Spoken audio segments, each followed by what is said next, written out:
Hello everyone, welcome to lecture 29 of the online course on Introduction to Microwave and Optical Metamaterials.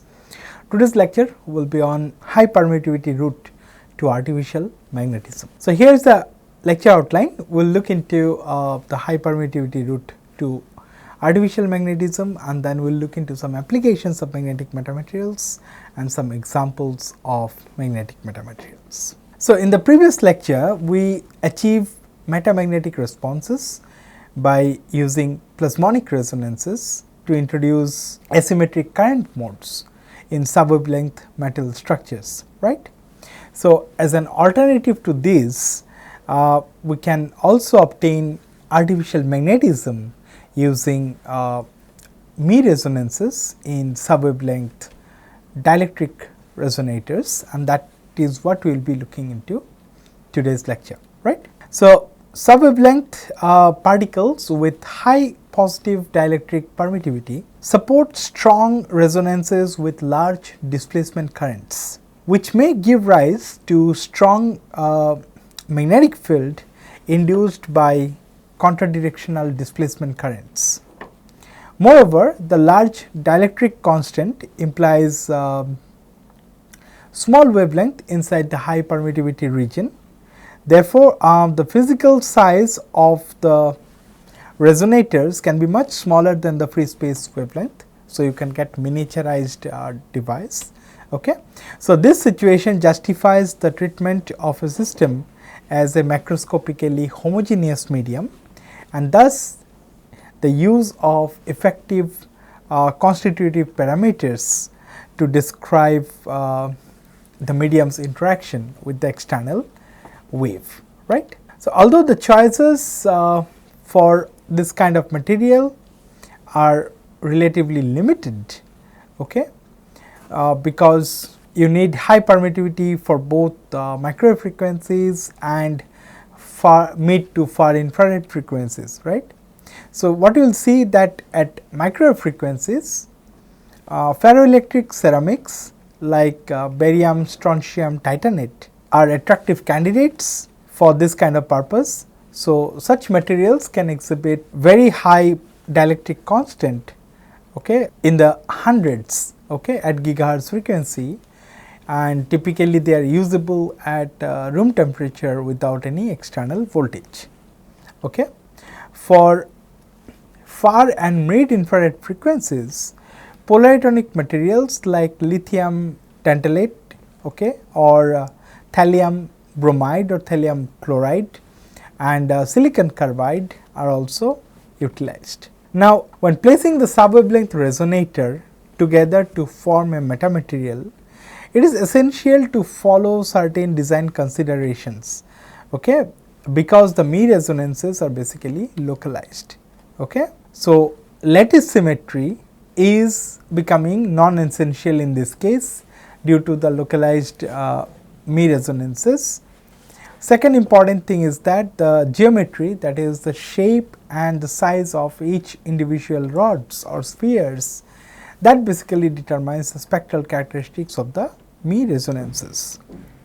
So, intuitively the packing density of the resonators does have an impact on the effective parameters of the metamaterial, because the macroscopic electromagnetic properties describe the volume appraised response of the material. Now, following the discussion, we use the square lattice, as you can see here, of high permittivity cylinders as an example that shows strong magnetic resonance in their electromagnetic response. Okay. So, here the schematic shows the cylinder which is forming a 2D periodic pattern. Mind that the diameter is considered as 2a here, and the lattice constant is considered d, okay, and the incident magnetic field is considered to be polarized along the axis of the cylinders. Okay. Now, the scattering properties of a cylinder particle can be solved analytically by using the Me scattering theory, okay, and with the calculated field distribution, okay, the effective permeability, that is mu effective, can be also obtained along the direction of this cylinder axis by evaluating this particular equation, which shows mu effective equals average magnetic flux density over unit cell divided by mu naught, which is the vacuum permeability, times average magnetic field along the unit cell boundary. Okay. So, here the average value of B is basically taken over a unit cell area, that is D cross D, and the average magnetic field H is basically taken along a line at the unit cell boundary that is parallel to the cylinders. So, assuming that the permittivity of the cylinder material is around 200 plus 5 I. So, you can see it is a very high dielectric constant. Okay. So, the effective permeability mu effective of the system, where you are considering the lattice constant D to be 5 millimeter and the cylinder diameter, that is 2A equals 2 nanometer. Okay. So, this particular figure shows how the effective permeability is changing as a function of frequency, right. So, what you can see here is that a resonance behavior is basically seen in the permeability, right. So, the solid line shows the real part and the dashed line shows you the imaginary part. So, this is where exactly the real part is changing sign and the imaginary part goes to a maximum value. So, this is where the resonance is achieved. So, what you observe here, that a strong Lorentz shaped resonance can be seen at around 4 gigahertz, okay, and this confirms the magnetic response in this kind of dielectric based metamaterials. Now, among all the ferroelectric and phonon polytonic materials that can be used for this kind of high permittivity schemes, it has been found that silicon carbide by far stands out to be the most attractive choice in this optical metamaterial research. Now, the reason behind this is that the phonon resonance band falling in the mid infrared range of the optical spectrum. So, silicon carbide is basically a polytonic material with its phonon resonance band centered around 12.5 micrometer, that is typically 800 centimeter inverse, that basically exhibits or introduces a sharp Lorentzian behavior in its electric permittivity in the mid infrared range. Now, that is the dielectric function of this silicon carbide in the mid infrared can be described using this particular dielectric function. You can write epsilon silicon carbide to be equal to epsilon infinity times omega square minus omega L square plus I gamma omega divided by omega square minus omega T square plus I gamma omega.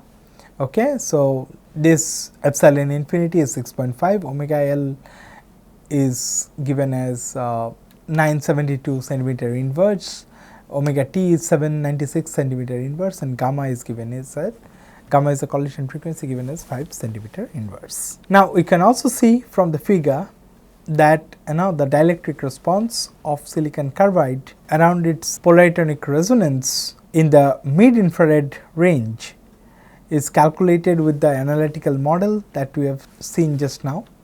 Okay. Now, on the high frequency side, that is this side, you will see that the dielectric function is strongly negative. Okay. It is very strongly negative, it is almost going up to minus 200, right. So, that makes the optical response similar to that of metal. Okay. So, you can use these in applications like mid infrared super lenses and all. Now, on the low frequency side, that is on the longer wavelength side, you will see that the dielectric response is strongly positive. So, it is like going up to plus 200. So, that is pretty strong. Okay.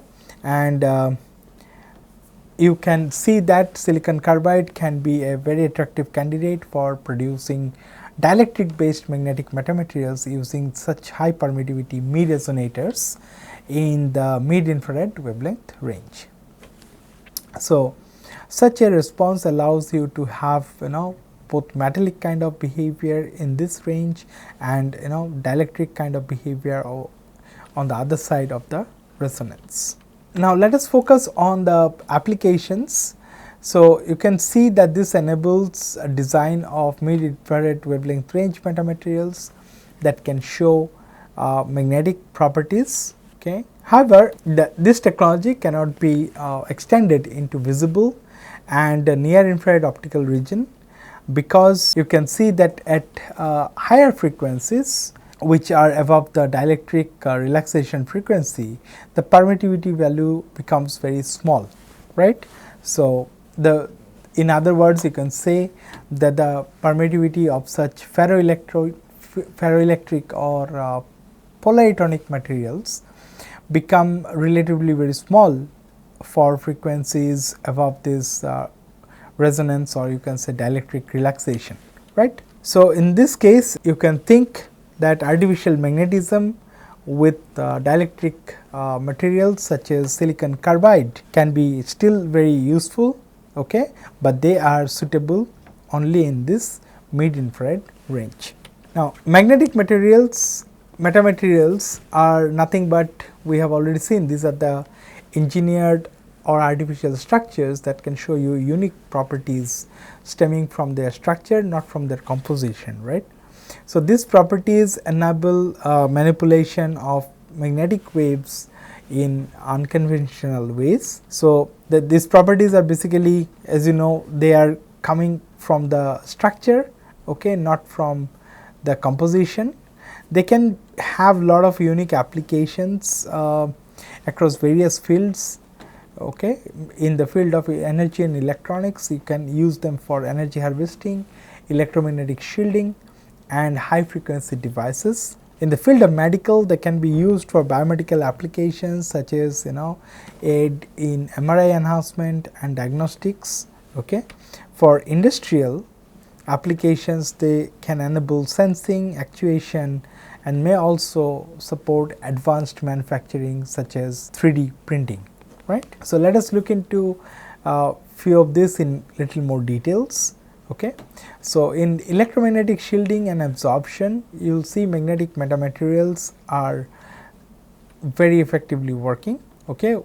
And we have already seen this kind of design earlier in our course. Okay. So, you can see that magnetic metamaterials were ideal for electromagnetic shielding, particularly in sensitive environment, right.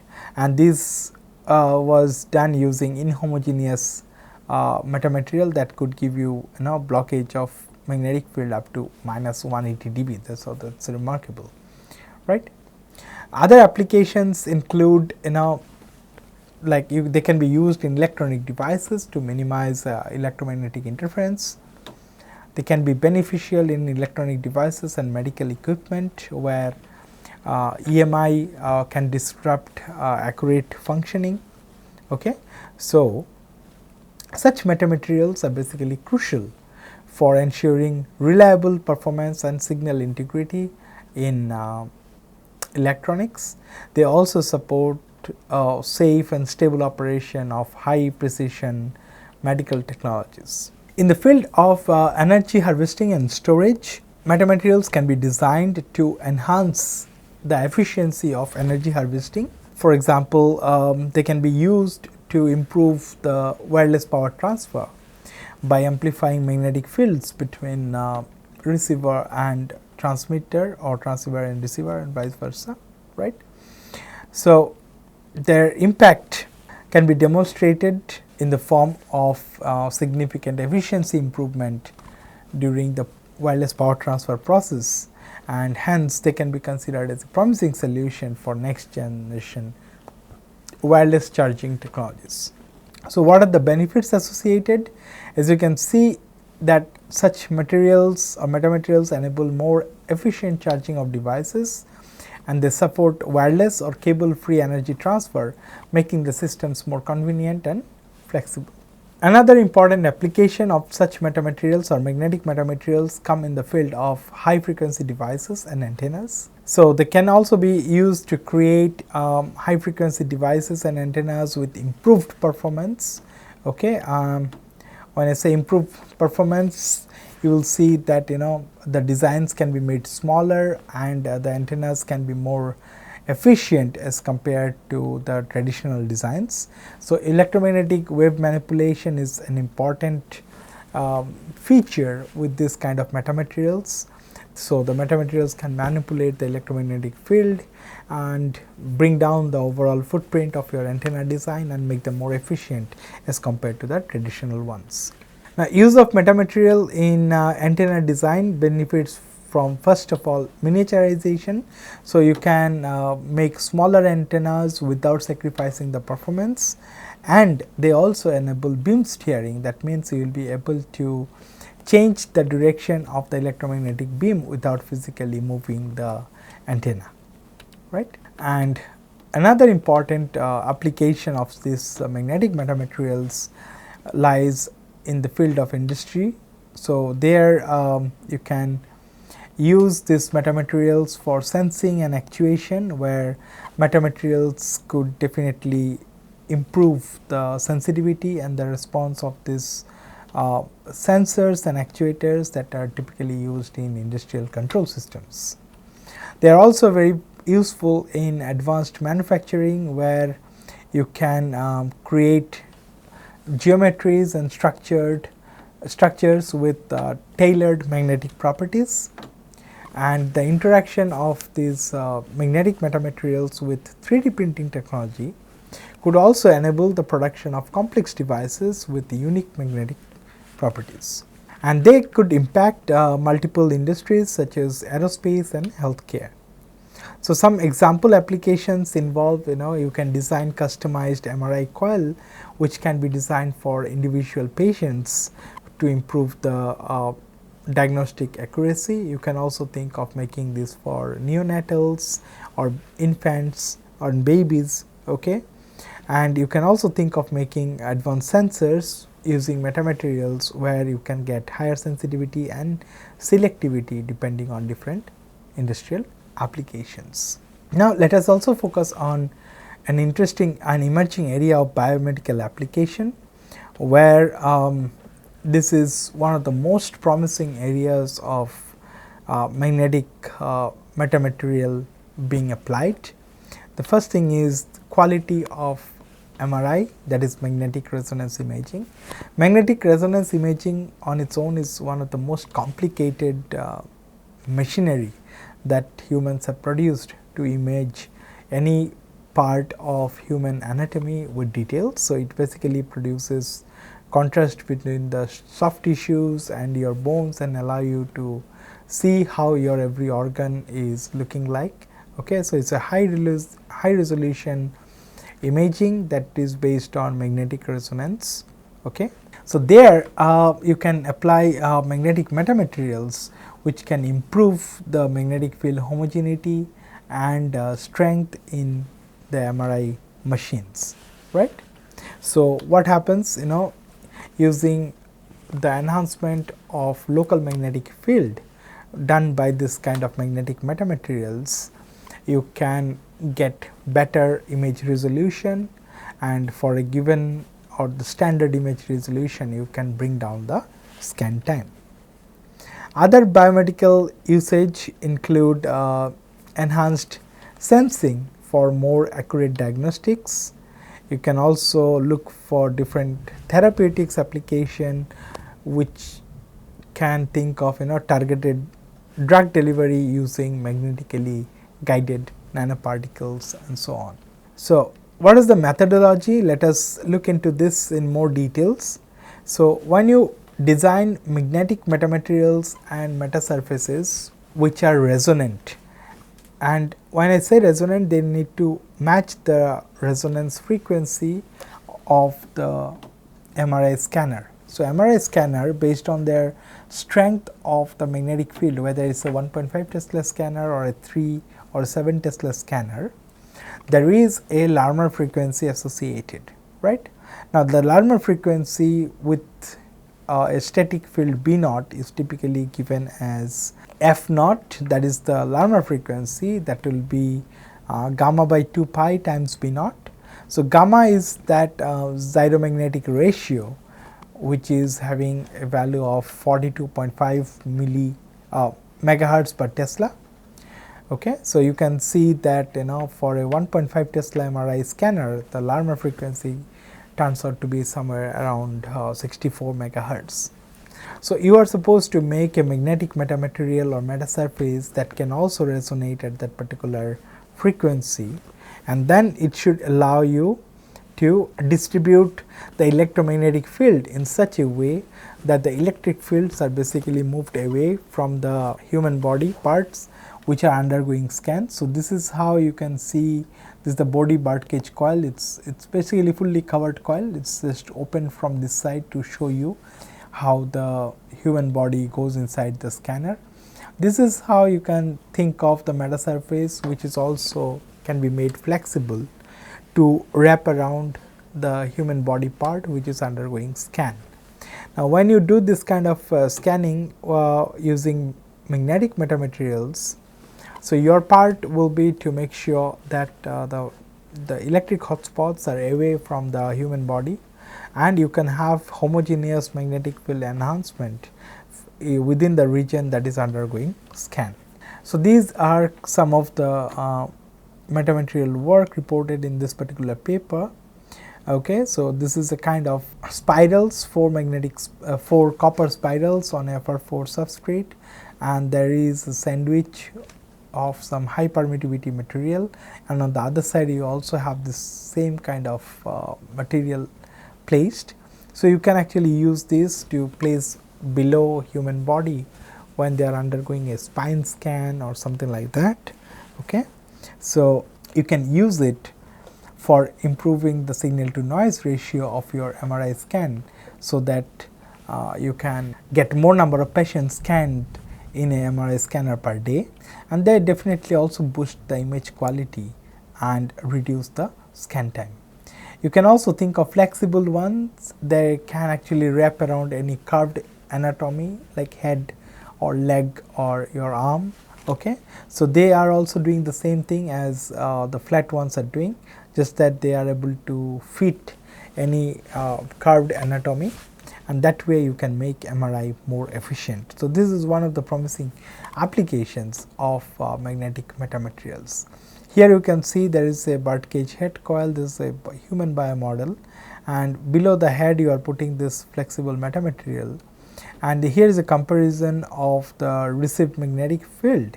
When you have the metamaterial, you see much stronger magnetic field is localized in this part of the head, okay, as compared to without metamaterial, you see.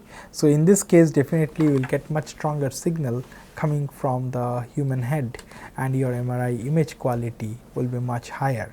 And if you want to maintain the same kind of image quality, you can bring down the scan time. The similar kind of thing was also used for knee coil. So this is a dedicated knee coil, and that's a 1.5 Tesla MRI scanner setup. So what you can see that you can put the human knee below this particular metasurface, and when you take the MRI scan for two different sequences, coronal and sagittal view, okay, for T2 sequence, okay, will full so this is the sequence that is being done. So it is basically T2 weighted first spin echo sequence that is done for coronal and sagittal scans of the knee of the same patient. This left column is for the case when the metamaterial is present. This is when the metamaterial is not present. So you can see clear improvement in the image quality with the metamaterial. And when you want to do a quantitative analysis for the SNR improvement, you can actually take samples from different marked regions. The same regions are also taken from here. So in these 4 marked regions, you can see that the metasurface basically shows enhancement, and you can calculate the overall SNR as S divided by square root of sigma S. S is basically the mean signal intensity you can obtain from the image, and sigma S is basically the deviation or the standard deviation of the background noise. So that shows that you are getting a maximum signal to noise ratio enhancement of around 3.2, which is pretty good. So, it means you are able to improve the image quality by around 3 times. So, this is how typically it will look like. So, you can put the meta surface, which is basically a flexible metamaterial, magnetic metamaterial printed on flexible PCBs, okay, and that can be used for this kind of scans. And this is what we have also shown, that if you are not worried about the image quality improvement and you are just happy with the similar kind of image quality in the case of with and without meta surface, you can see a drastic reduction in scan time. So, you can see that next means the number of excitation. So, this is next 3 mode, means 3 times the entire sequence was run and the signals were averaged and this image was produced. Now, with meta surface you can run the sequence only for 2 times and get the same quality of image, and in that way you can achieve 33% reduction in scan time, right. So, you can get similar image quality without compromise by using metamaterials, and that can give you 33% reduction in scan time. And if you want to do it for the same number of number of times or same sequence, you can get 3 times boost in the signal quality. So, these are some of the examples of real magnetic metamaterials that can be used for real world applications. Okay. So, with that we will conclude here. In the next lecture we will look into the modeling of microwave devices using metamaterials. If you have got any query regarding this lecture, you can drop an email to this email address mentioning the course title and the lecture number on the subject line. Thank you.